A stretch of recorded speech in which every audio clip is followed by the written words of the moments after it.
Ladies and gentlemen, welcome to another episode of The Lap Down. I am not Greg. I am Jayme. Greg is out dealing with some personal stuff, but he deserves some time off. But tonight it's just mainly me and Ryan Dyer. We're going to be a two-man show to get things going. I know we didn't get a chance to get a pod in for last week, but don't rest assured we have a lot to talk about, and you got two of the guys who probably like to talk the most. So let's get into it. How are you doing today, Ryan? Doing pretty good. How about yourself? Not too bad, not too bad. I was out at Darlington personally. It was a great weekend, even with some surprising showers, and thought that the race was going to get cut short due to weather coming, but it stayed away. So all in all, it made for a great weekend. Yep. It's never a bad. Let's just be honest. It's never a bad weekend when you're at a racetrack. Oh, it really isn't. And during the day, it was hot and kind of muggy, but when the evening hours came in, that was the best time, and I truly understood what it meant when they said the sunset at Darlington. Yeah, there's nothing like it. Yep. But yeah, I hope to be able to go to that race one day. Yeah, let me know, and we'll work something out. But as things may be had, we now know that in 2025 there are going to be 4 new racetracks coming to the circuit, whether it be Xfinity, whether it be Truck, whether it be Cup. And real quick, we'll go through them. And Ryan, I want you to tell me which one do you think is the most intriguing track for you to not only watch, but from a driver standpoint as well. So we got Lime Rock, we got Mexico City, Bowman Gray, and the return of The Rock. And no, Dwayne Johnson, we're not talking about you. We're talking about Rockingham. What do you think about that set of tracks, Ryan? I think Rockingham provides a lot of good opportunity for some good racing. I'm curious to see how Lime Rock Park works for the Truck Series. I am not exactly thrilled about Bowman Gray. And Mexico, I think it's a great thing for NASCAR to be expanding internationally. I think the international fans deserve some races, and it helps with NASCAR's credibility to fans of other motorsports like F1 that really doesn't give any respect to NASCAR. Yeah, I definitely agree with that. And welcome, JP. We're glad you can make it, bud. Yeah. So, real quick, JP, right now we're talking about the 4 new tracks slated for 2025. Lime Rock, Mexico City, Bowman Gray, and Rockingham.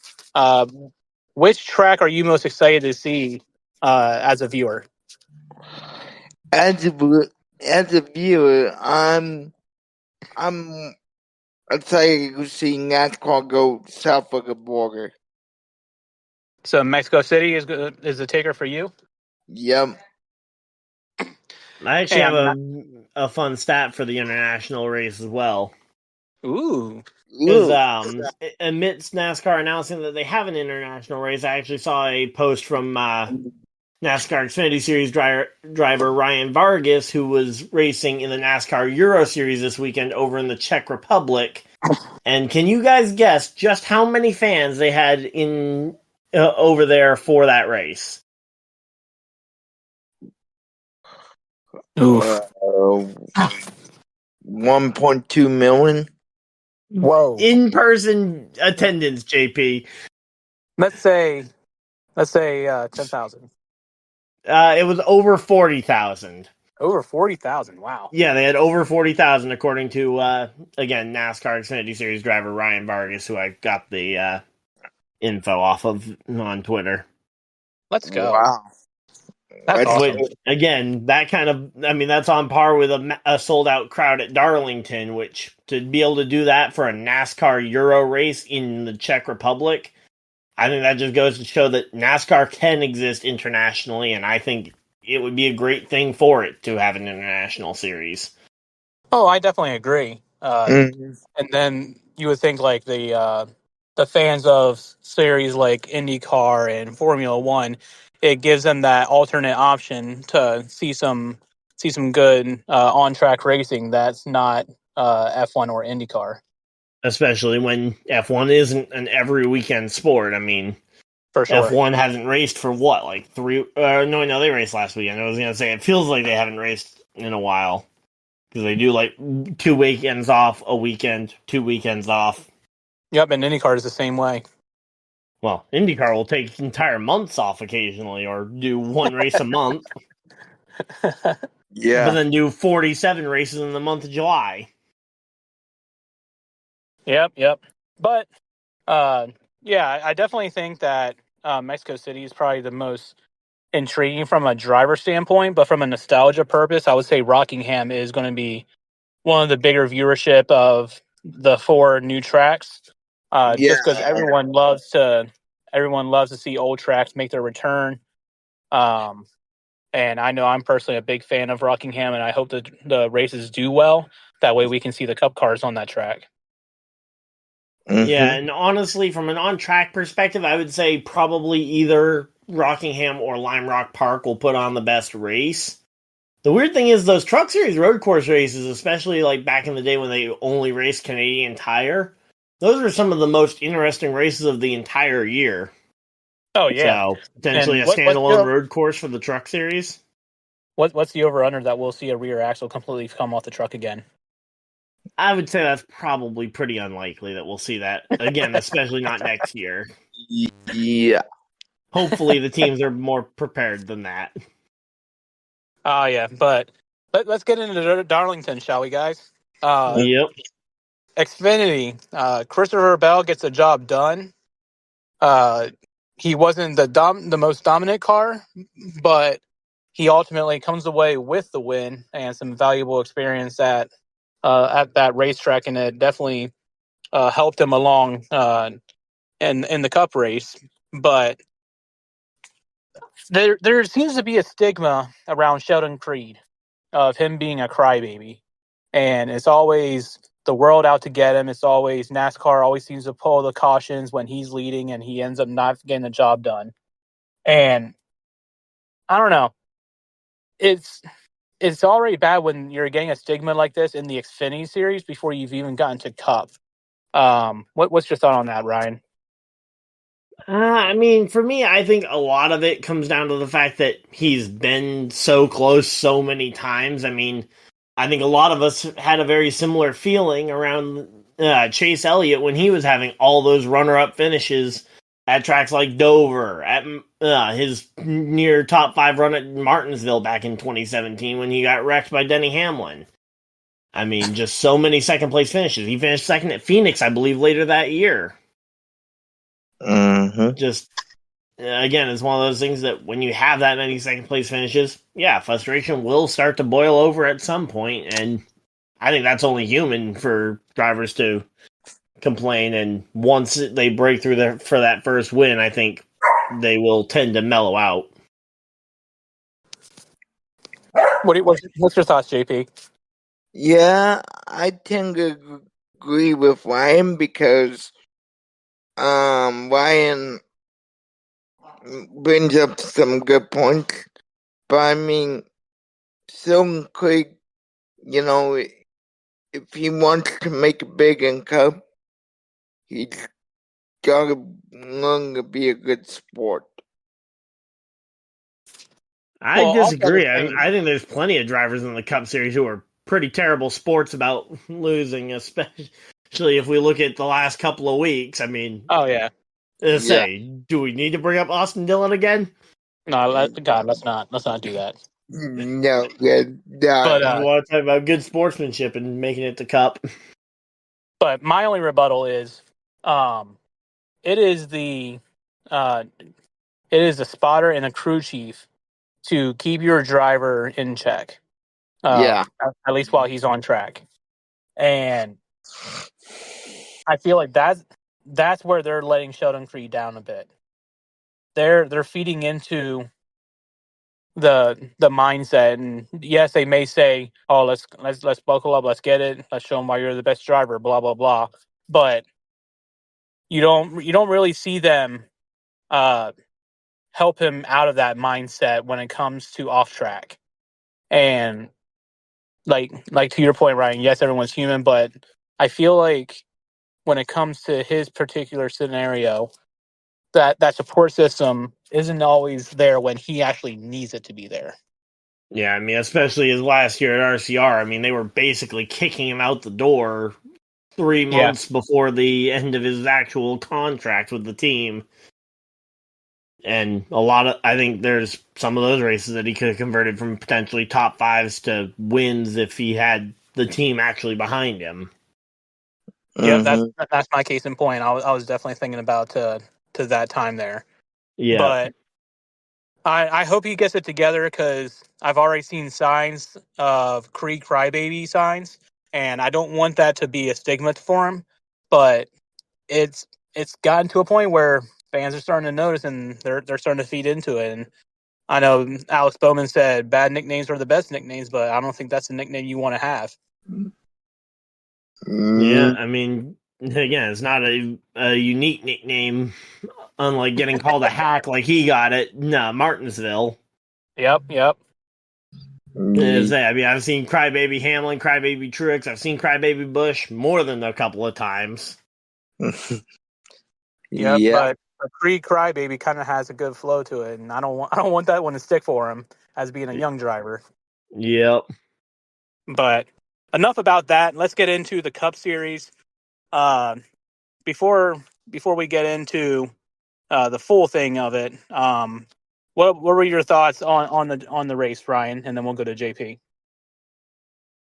I think the race as a whole was good. I mean, I will say it definitely felt a little deflating to have two of the more competitive drivers, Martin Truex Jr. and Ryan Blaney, out on lap 3. And especially to go from that to essentially Kyle Larson leading about 250 or more laps uncontested before the next caution for any sort of contact and the next real challenge for position. Because it never really felt like Larson was challenged for position between that crash on lap from when he took the lead after the crash on lap 3 and about lap 300 when we got our next caution for contact. Yeah, Kyle Larson was just dominant throughout the majority of that race. Yeah, like, the classic Kyle Larson beatdown. He at least had a 3 to 4 second advantage at any given point in time in that race. Yeah.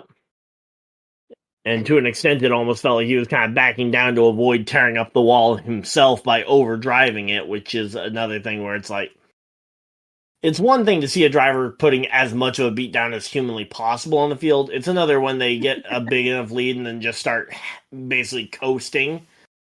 Yeah. I mean, I see it at the local track a lot where a vehicle will get like a half track lead and slow down to about 20 miles an hour just to make sure they don't lose it off the corner. And they'll do the entire final 5 laps at 20 miles an hour because they know the other driver can't catch them from that far back. Yeah, that could be arrogance. It could just be like, hey, let me just see if I can make this a little bit more interesting and let them give them some hope. Oh, I've seen a driver park it on the back straightaway with the white flag already waved. Oh, my goodness. If you want to talk about short track arrogance, yeah. What were your thoughts there, JP, about Darlington? Did you catch the race?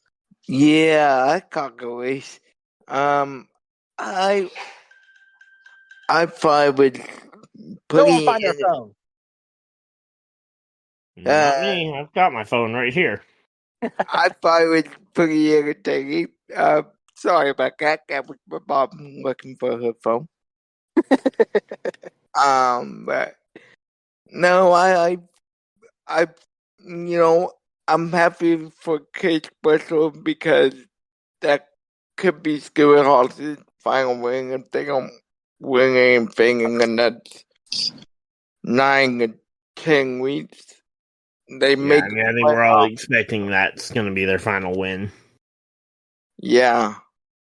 So, but we'll see. I'm making a bold prediction here. Hold up, hold that bold prediction. Wait till we start talking about the playoff drivers, if that's where you're going. Okay. I'm going to say, hopefully it's not going to be another bold prediction like Rory LaJoie winning next year's Cup championship. I mean, there's bold, and then there's out of this Milky Way system bold. Yeah. Now, granted, he did make that prediction before he lost his ride. He did. That really didn't age well, did it, JP? No. Again. But I mean, hey, it's not out of the realm of possibility yet. He could still find another cup ride, it's possible. but there are we'll very see. limited seats. But for me, I really enjoyed being at Darlington. Got to I gotta say, I gotta give a shout out to Tyler Reddick. The grit that he showed to still run that race, knowing that he had an opportunity to win the regular season championship.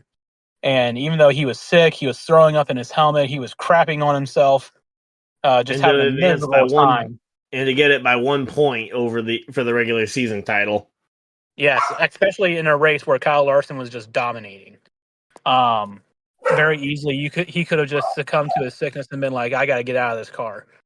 Yeah, But I handed I off to was definitely MTJ. I was definitely made a fan of Tyler Reddick on that day. But when I tell you that Kyle Busch is a warrior to the end, man, oh man, I've gone on record like I'm not a Kyle Busch fan. However, when he made that run on that final restart, past 6 people before they even got to the start finish line to complete the initial lap that went green. The roaring in the crowd, just looking at Rowdy do Rowdy type things. Oh man, that made for some excellent racing there at the end. 2 guys battling it out for a playoff spot, and just even though it ended in defeat on his part, but 2 weeks in, two weeks of runner ups. 3 top That's what you 5s want to end off the regular season too. Yeah, like that's what you want to see when it comes to a driver, whether it be veteran, whether it be rookie, don't what have you. You want to see them fighting for every ounce that they got every single week, and Kyle Busch left it all on the track. So I got nothing but respect for Kyle Busch and the effort that he put in the past 3 weeks. As a Kyle Busch fan, I was extremely worried when I saw him come down pit road because I've seen our pit crew give away way too many races in the first half of the season due to pit penalties, and I was like, oh, please don't let this be another one where we get a pit penalty and we are going to restart in like 25th. Well, I was kind of judging the call myself, but I saw him lag back on that restart, and I was like, oh no. I thought it was the right call. I just restarted before. Yeah, I thought it was the right call. I just didn't trust the pit crew to actually get the stop done without an issue. Mm-hmm. Did you think that Kyle Busch was gonna be able to get around Briscoe? Sorry, go ahead, JP.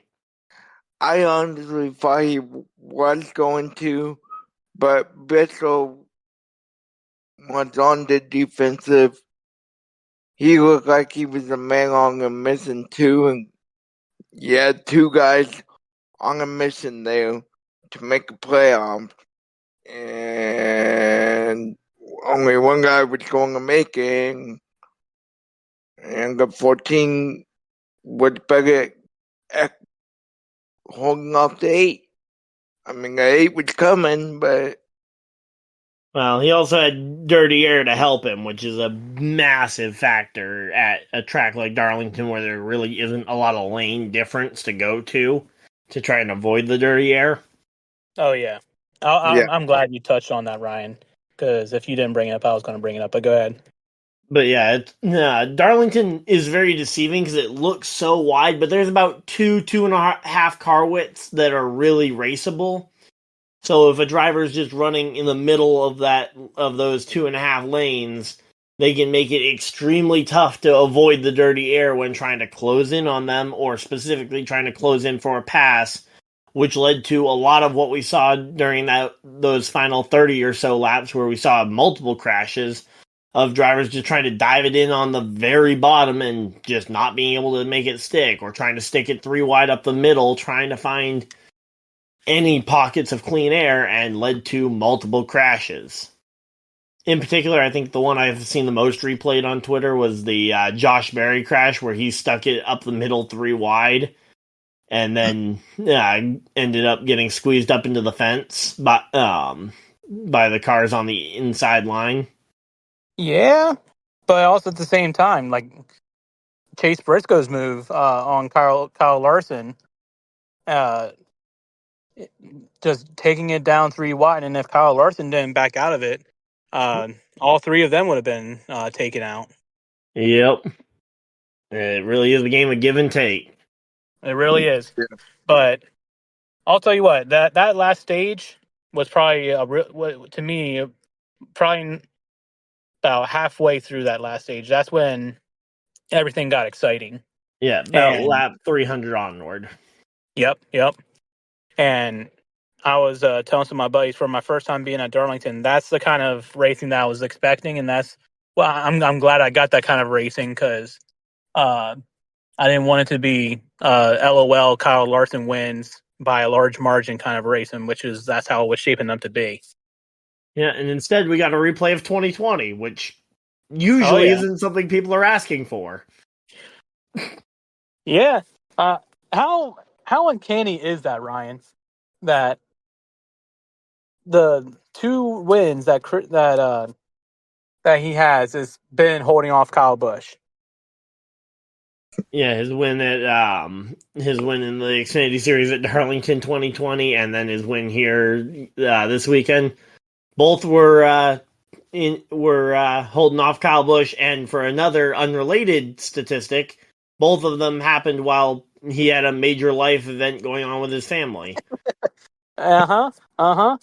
Because if I remember correctly, I think his wife miscarried shortly before the May Darlington race when they came back from the pandemic, and they had their awesome duel. And this year, she was expecting twins at any given point. Yep. And just to give a shout out to another one of my guys, Michael McDowell, helping Briscoe's wife over the pit wall to go celebrate with her husband. That's a class act right there. Yep. Class act. But something the TV definitely didn't catch, but I think needed a shout out anyway. Yep, gotta give props to where props are given. And speaking of props and things like that, it is time for our green flags and black flags. So, JP, I'll let you start. Ryan, you'll go second, then I'll finish it off. All right. Okay, so my green flag, is Case Briscoe. He worked his ass off. Whoa! Let's go, JP. Using words I didn't know you had. He worked his tail off to get that win. So congrats to the 14. And hopefully they can make a big run in the playoffs. So that's my green flag. The 14 making a playoff. My black flag has to be, what are you thinking, Martin Truex?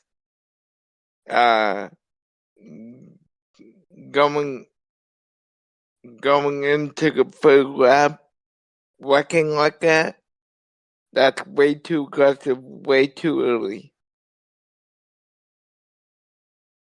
So in reality, he didn't have a whole lot to lose because he was in a very comfortable place on points. Obviously, we didn't know that he was going to be locked in before the end of the race until points for stages 1 and 2 were counted, but he had a significant points lead, so it was a good spot, I think, for him to at least be able to go for a somewhat dicey move, and then just auto racing happens. yeah. But what about you, Ryan? So my green flag probably very similar to JP's. I'm going to give it to both the 14 and the 8 for putting on an exciting race where I don't think any of us were expecting a very exciting race for about, again, that 297 lap stretch between lap 3 and lap 300. And the fact that they were both able to put on a absolutely thrilling finish, one of the better Darlington races in the next gen. In fact, it probably is the best next gen Darlington race that I've seen. And then for my black flag, I'm trying to think of a black flag. Probably gonna have to give it to Kyle Larson because of how boring he made the middle portion of the race. You're going to give a black flag to a man who was doing well, Ryan. Hey, normally I give my black flag to the weather, but the weather actually held off, so yeah, it stayed away. It did. I didn't have that to go and throw my black flag at. Normally, I'm all for throwing my black flag at the weather. Oh, rest assured, I have a black flag ready in hand to be waved. But, all right. Well, let's hear it. But my green flag actually goes not to Kyle Busch. Yes, he had a lot to do with it, but to his crew chief for making the decision to come down pit road and get those fresh tires, knowing that cautions breed cautions, and that having all the faith in the world to give Kyle Busch every chance to get that win. So kudos to the crew chief for making the decision. Kudos to the pit crew for not costing Kyle Busch any spots as they made their call. Yep. And just like you guys, just creating an outstanding ending to a race that will rival any Darlington race of the next gen cars. So I do agree on that. But my black flag, I don't know if you guys seen this, but in our web chat, but my black flag goes to Darlington Raceway as a whole. All right. Especially for all of those who were in attendance for the race up in turn 1. When we got to our seats, the amount of bird/goose crap that was all over the seats was ungodly. Well, that's what happens when you have a fishing pond outside right outside the track. Yes, but they still could have, like, you could tell that it had been sitting there. Like, they didn't have, like, cleaning crews going on, like, spraying it down with water or something like that just to get it off the seats. Yeah. It was nasty. Yeah, you had to get extra napkins to wipe the crap off the seats. That way you didn't have craps on your butt as you were sitting there getting ready to sit there for 3 to 4 hours of your day. Yeah, because unfortunately the entire race wasn't the kind of racing we saw at the end where you were not using your seat at all.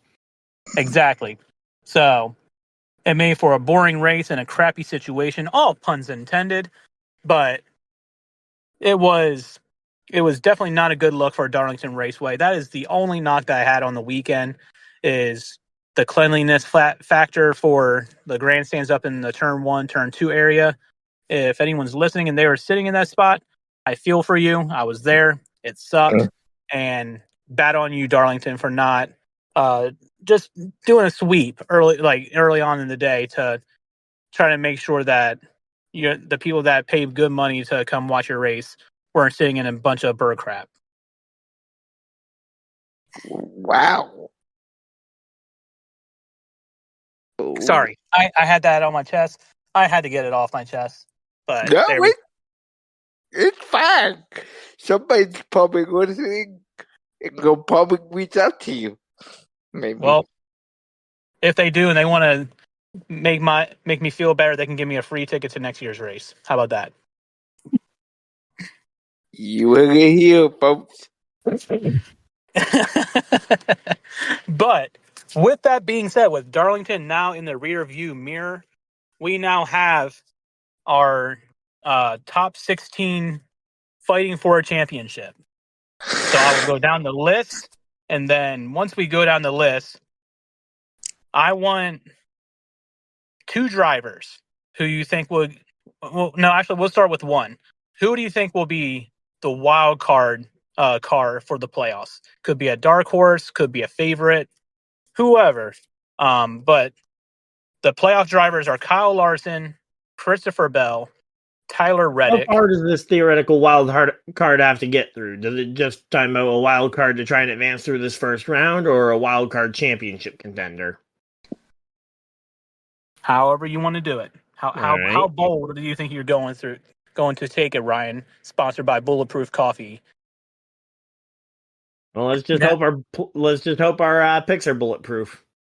But yes, Kyle Larson, Christopher Bell, Tyler Reddick, William Byron, Ryan Blaney, Denny Hamlin, Chase Elliott, Brad Keselowski, Joey Logano, Austin Cindric, Daniel Suarez, Alex Bowman, Chase Briscoe, Harrison Burton, Ty Gibbs, and the retiring Martin Truex Jr. So that is your 16 drivers going into the playoffs, gearing up for Atlanta. Who do you think could be the wild card driver for the playoffs? We'll start with JP. Ooh, JP's going fishing. Uh-oh. Oh no. And you know who he's going fishing for? Who's he fishing for? I'm worried I don't know who. Daniel Suarez. Daniel Suarez. Why Daniel Suarez? Why is he the wild card? You think about it. He could win Atlanta again. Could get lucky. And then punches the ticket to the next round. And then we also have Talladega in the round of 8 or whatever. Round of 8. No, the round of 12, Round of JP. 12. Round of 12. So that could get him to the round of 8, and then I see him being done. So JP, do you realize just how hard it? round of 8.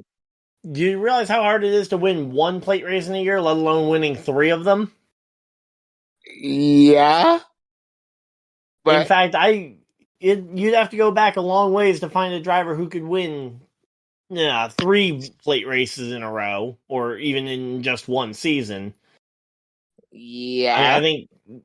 I legitimately think you might have to go back to when Dale Sr. got 3 plate wins in a row at Daytona 500, Talladega, before and after, in order to find one. He did say he was going fishing, Ryan. Well, yeah, I definitely think so, but I think he missed the catch of the day, though, on that one. Because if I was to make an argument for Daniel Suarez as the dark horse, I would probably mention that he grew up doing specifically road course racing, which we have Watkins Glen and Charlotte in the picture. So if he can have okay days at the super speedways at Atlanta and Talladega, that partnered with a good finish at Watkins Glen could very well be enough to point him into the round of 12, and a good day at both Dega and Charlotte, giving him a feasible chance to advance to the round of 12. No magic win necessary. Round of 8. Yeah, to round of 8. Yep. Yeah, I mean, I think you made the argument for JP. That's probably what he was thinking in his head. But I like the pick of Daniel Suarez. What about you, Ryan?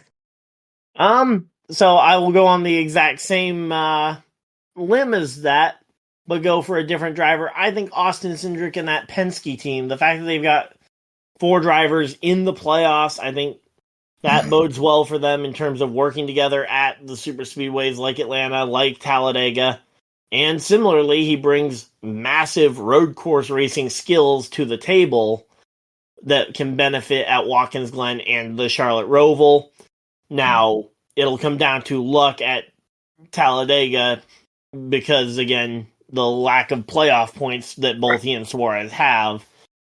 Yeah, it'll come down to that, but the Penske cars are very typically strong at the super speedways that I think that sounds like a very likely possibility that he could have a solid run. Oh, man. What I'm hearing from Ryan is don't hinder Cinder. Yep. Ryan. You talk about Gleiber. Give that Gleiber the Ryan curse. Good thing is I don't really care if I curse Austin Cindric right now. So my wild card, he's not a fringe playoff driver. my driver that I think is the ultimate wild card for this year is Christopher Bell. All right. Well, he's the 2 seed, so let's hear this argument. When it comes to averages, he has one of the best averages in the remaining tracks to make it into the Final Four. However, where I'm looking is this particular round. If he does not perform well in these next 4 races, or not 3 next races. 4. races. Yeah. I would say not this round, round of 12. My bad. Yeah, so when it comes to Kansas, Dega, and Charlotte. Yep. If he does not perform well and he does not make it to the round of 8, that is going to be a big blunder on the year. Yep. But this is where my bold prediction comes in. If he makes it to the round of 8, he will win the championship. All right. I could definitely see that. He kind of has that same feeling that a lot of us had about Kyle Larson. If Larson ever made it to Homestead with a shot at the title, I think we all were under the assumption that he would absolutely decimate that race when and if he got the opportunity, and ultimately they moved the championship out of Homestead before he got an opportunity. Yep. That's the feeling that I have with Christopher Bell, and and Phoenix. That round of 12 is the one that scares me the most for him. Yep, and that's been the Achilles heel of drivers for a while. I mean, yeah, just looking at other instances, I mean, that was the round that eliminated Kyle Larson back in 2017 when he was on his 4-win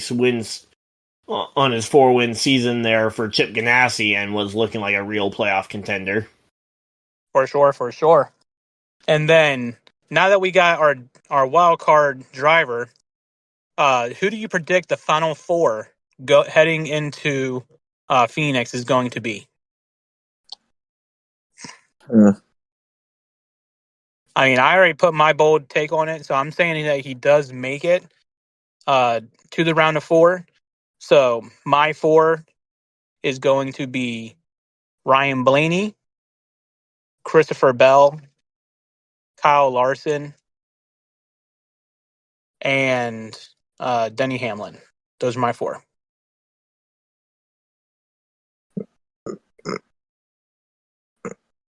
What do you think, JP? Kyle Larson, Denny Hamlin, and Mike Gleiber that I picked for my wild card, if he makes it through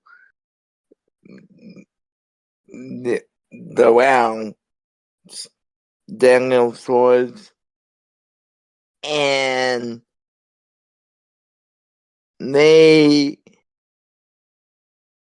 Tyler Reddick. So you got Tyler Reddick, Kyle Larson, Daniel Suarez, and Denny Hamlin. Mm-hmm. All right.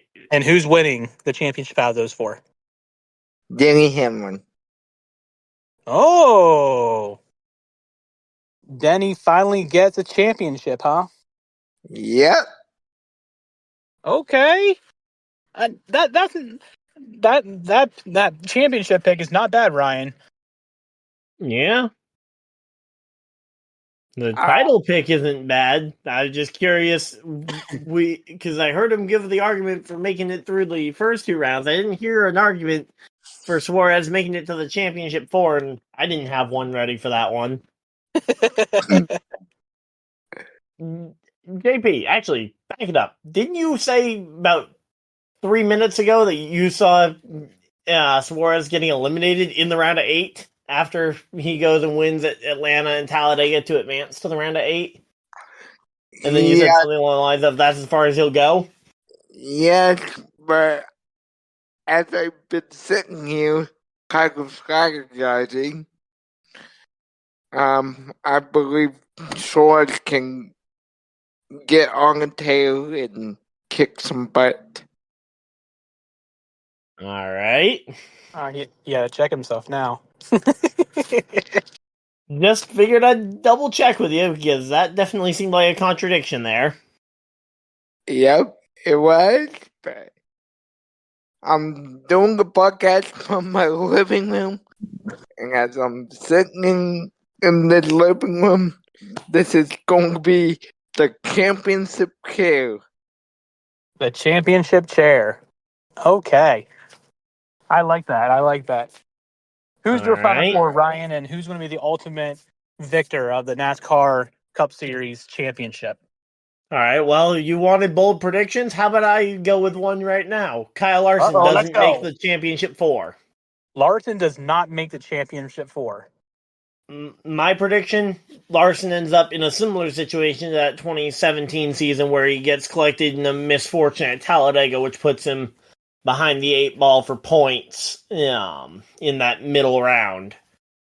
Round of Between 8 or that round of... round of 12 with Ooh. Talladega there because You're of saying Kyle Larson does not make it out of the round of 12. I think between misfortunes at Kansas, which he has not been immune from before in the past, and a very likely incident at Talladega, which is a track he has not been great at, could put him really behind the 8 ball. And I see a different Hendrick driver surging in the playoffs, which will bring to my first championship four pick. I think William Byron will make the championship four. The last 2 seasons have kind of felt like Williams' season. Last year, late in the playoffs, wasn't able to get the job done. But I think, again, it feels like this last about 24 months have kind of been his time. Daytona 500 winner, I think there's a chance he was racing at Phoenix for the title. I'll also go ahead with your pick. I think Christopher Bell makes it to the championship four there. So Byron and Bell. Yeah, I think those two will make for a very entertaining race down the stretch. They're both very good drivers at Phoenix. We've seen them both win at Phoenix in recent years. For my third pick, I am going to go ahead and send Tyler Reddick to the championship four as well. I'm liking this Final Four. Yeah, and for my fourth and final pick, as much as I don't want to, I am going to go ahead and say Joey Logano gets that fourth and final spot. Joey Logano. So where does Denny Hamlin fall out of the mix? I think he comes Where does home Ryan fifth. Blaney fall out? I think those two are both going to be fighting for points in the round of 12 or in the round of 8. I mean, and going to come up basically 5th and 6th in the final standings. I'd probably say Denny Hamlin 5th and Blaney 6th would be a prediction, but it could very easily be a matter of 2-3 points between them. Ooh, I love that Final Four right there. Now, But I think obviously, that like Chase a Elliott Byron not versus beating him, he hurt a little bit, but yeah. we're talking about the caliber of drivers that you just put in your Final Four. Oh man, Well, oh man. and look at the fact that Hendrick seems to rotate through which driver they're backing with 100% effort for the title. Between Elliott during his title season, he got all the support while the other teammates kind of sat there. Then Larson, obviously, in his title season, and for the following season, had basically 2 years of complete dominance while the rest of the team was just kind of sitting there. These last 2 years have kind of felt like it's Byron's time to go and win a championship. Now, I don't know if he gets it at the end of the day. I would probably say I think Christopher Bell still wins it, but I think a Byron versus Bell fight all the way through, is going to be the entertainment value there at Phoenix, and I think it actually makes a decent case for why Phoenix might return as the championship venue, no matter how much the fans don't like that. And Yeah. I'm included in that. I think Homestead is a better championship venue with the next-gen cars, but I think Byron and Bell are going to make Phoenix a pretty strong case. Also, to one go more along reason with, why I think Denny Hamlin may miss the playoffs is I think the fact that they are still not decided on the charter deal. I think he is going to be busy as a team owner in those conversations, which is going to hurt his ability to practice and focus solely on the race. yeah, I mean, I can see that. But speaking of the charter and the team that you're referring to, Tyler Reddick getting Jordan a chance to potentially snag a NASCAR championship and just add to already his illustrious uh, career in all of sports would just rocket up Michael Jordan in the list of athletes that are just in general successful in almost anything that they do. Yep. Mm-hmm. So But that would be yeah, so that'd be massive. yeah, and I think there's a good chance, like, going back to my fourth championship pick there, the more out there one. Logano's shown the ability to just pop off wins at Vegas out of absolutely nowhere, and Vegas being in that round of 12 or round of 8, I mean, to lock himself in. If he wins that race, the rest of the round doesn't really matter. Also, the last time we were at Martinsville in the fall, it was a Penske driver in Ryan Blaney that was winning the race and able to punch his ticket to victory lane. So I think Logano's got a decent case for being able to be just as good as any of those other names in that round of 8. Yeah, I So, mean, Joey Logano was definitely a guy that we definitely poked a lot of fun at the beginning of the season, but well, he's I mean, I think definitely we poked fun at Ford because they couldn't win a race in any of the series. yeah, you're not wrong. You're not wrong. But the dark horses have arrived, and they've definitely put together a strong mid to ending of the season. And it would not surprise me to see. I was more thinking Ryan Blaney being the one of the Fords to make it there, but uh, Yeah, I'm on board with it possibly in Logano. well, and part of me just didn't want to pick 4 names right in a row because Bell through Blaney is second through fifth on the seeding as well, and I didn't. It doesn't feel quite right to see just like to pick just 1 through 4 or even 2 through 5 as your 4 championship contenders. So I was Right, like, I right. don't. It doesn't feel quite right to pick just right in order like that. And if I had, and I think the Penske's have the best shot. So which other Penske do I think can get there? It certainly won't be Cindric. That is Now true. That watch is me true. say that. Now Cindric's going to be your champion. But But now I guess there I might have undid the curse you Yeah. for might calling have. him my dark horse. But all eyes turn to Atlanta. Atlanta being the start of the NASCAR playoffs. And who do you think? Who do you think out of the 16? Who has the most pressure to perform well at Atlanta, Ryan? Um. So of the 16 drivers in the playoffs, I would have to say, and I think you'd be hard pressed to find anyone else. I think Harrison Burton, if he wants any shot to advance, will need a good Atlanta run. And even that, I don't know if it would be good enough considering his average finish at tracks like Watkins Glen or the road courses on the season. And what even is the third? Bristol for the third and final race. He wasn't great there in the spring either. So I think for Harrison Burton to have any hope of advancing, he will need a good run at Atlanta. Yeah. Okay. Welcome, Tyler. Welcome. We're coming up towards the end here. We're talking about Atlanta and which of the 16 playoff drivers has the most pressure to perform well going into the inaugural start of the playoffs. The one that has the most pressure? Yes. Ooh, honestly, I'm gonna have to say Martin Truex Jr. Martin Truex Jr., the retiring veteran. I feel like that guy's got the least amount of pressure. That's why I say he needs a lot of pressure because he wants to go out with a bang. Honestly, he doesn't want to be eliminated first round.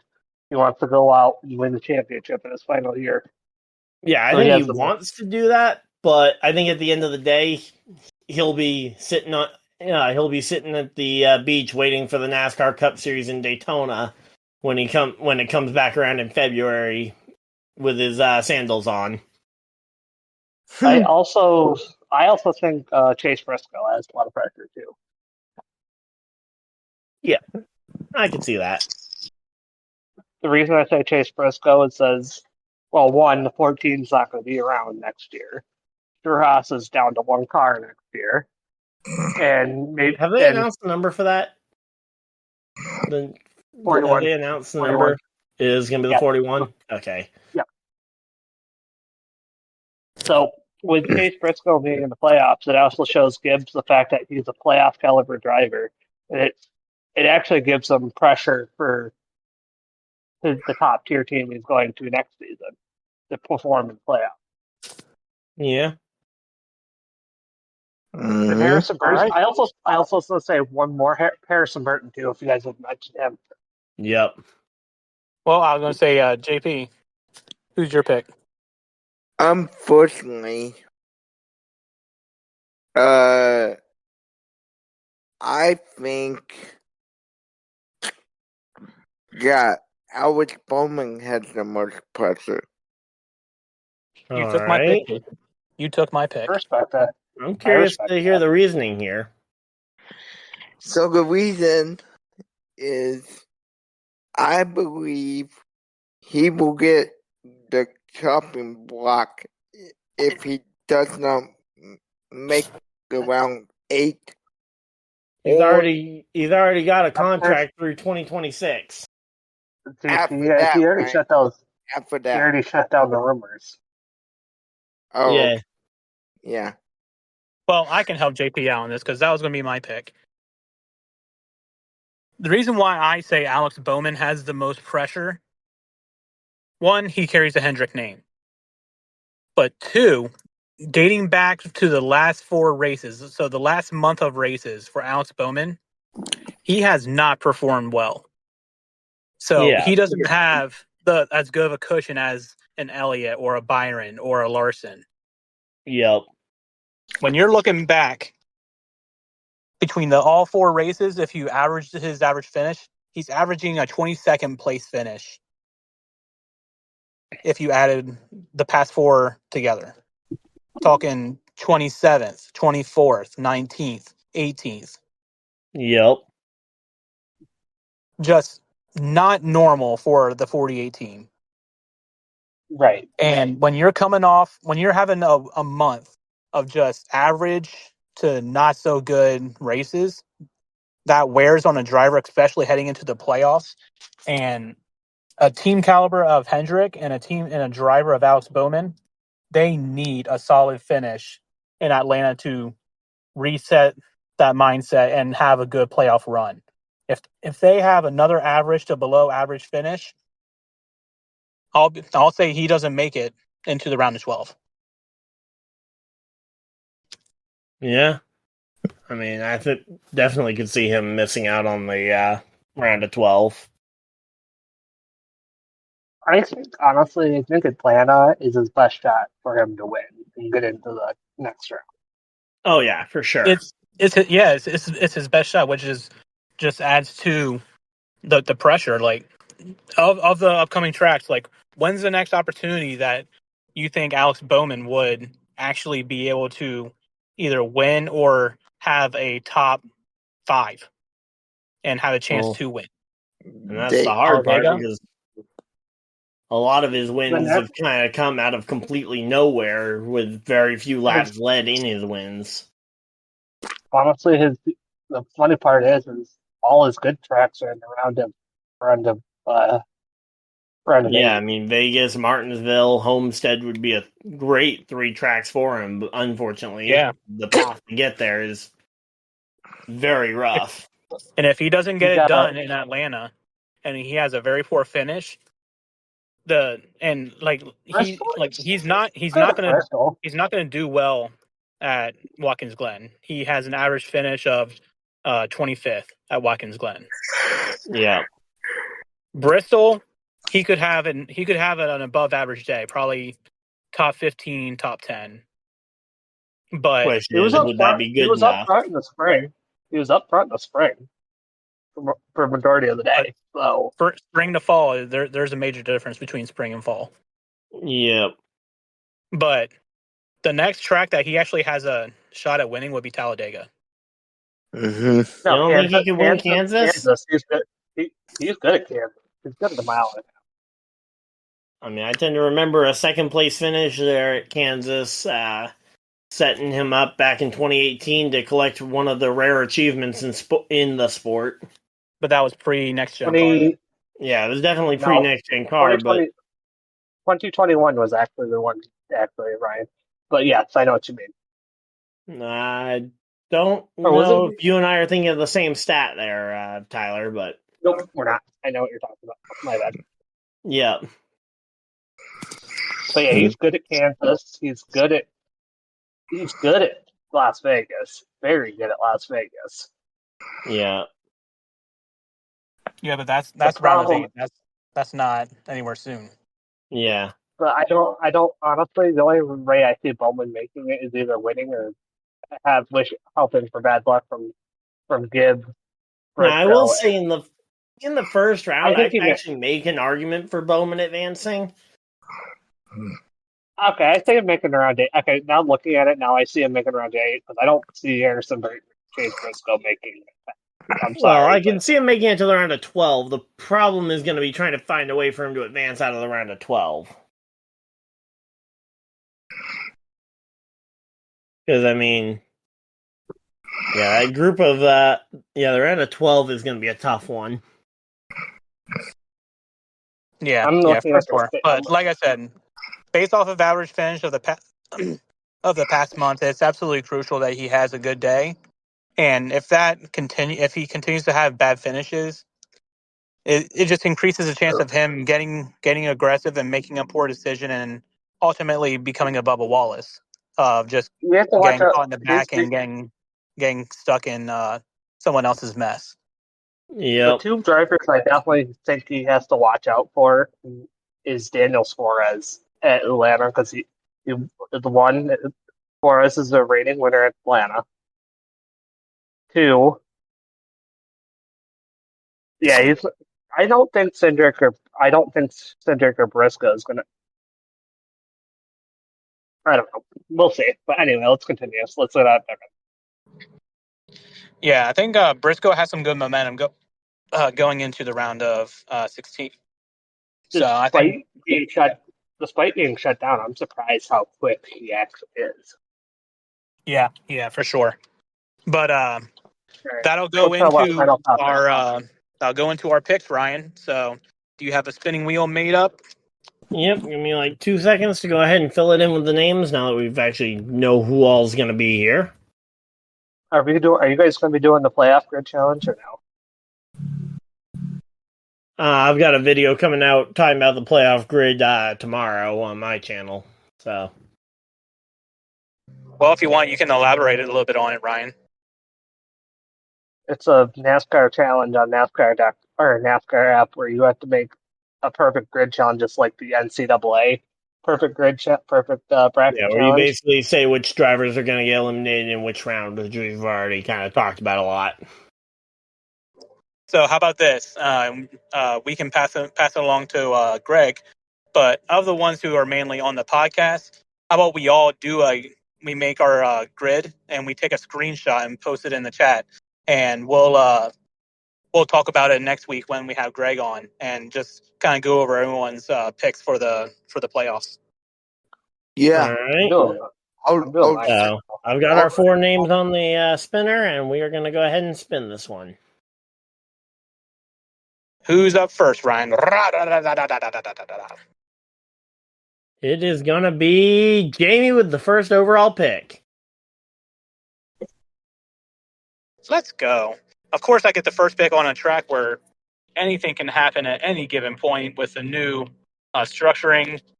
But I'm going to go Ryan Blaney. I think Ryan Blaney makes a case to clinch his way into the next round this race. All right.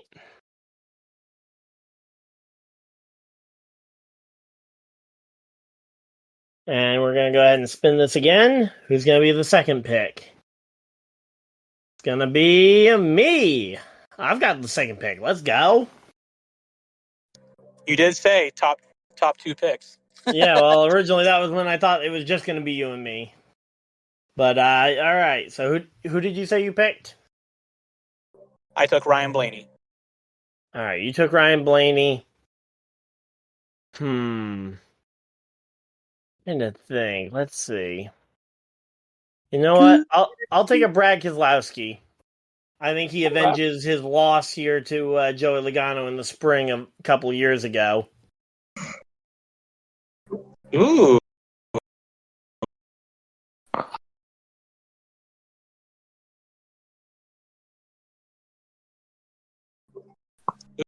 Who's up next? All right. And Tyler. I'm going to go with the defending winner of this exact race, and I'm going William Byron. All right. I like that pick. Yeah, that's who I was debating between Byron and Blaney, and ultimately I ended up just going Ryan Blaney because I had to go with the 4. All right. And I've spun it, and it's going to be JP. Okay. Officially official. So, officially Somebody got official. Allison. And I'm going to go fishing. And I'm going to end up the line this time. It is time for the 54 of Ty Gibbs to get his first career win and walk himself into the round of 12. What a time for All right. So once again, for we're a going. How many different drivers do you have winning this race, JP? You had Suarez a few minutes ago. Now you got Ty Gibbs. Well, go do better. I got Yeah. told I was smoking. Go check out Ice Up My Grid and tell me if I'm smoking crack or not. But that'll do it. Right. Well, For us here at the lap that down. is going to be race picks. Yep, that'll do it for us here at the lap down. Thank you to the Acolyte Project and to all of our sponsors. I don't have them listed in front of me. Thank you very much for supporting the lap down. I am Jayme. This was Ryan and JP. Until deuces. This is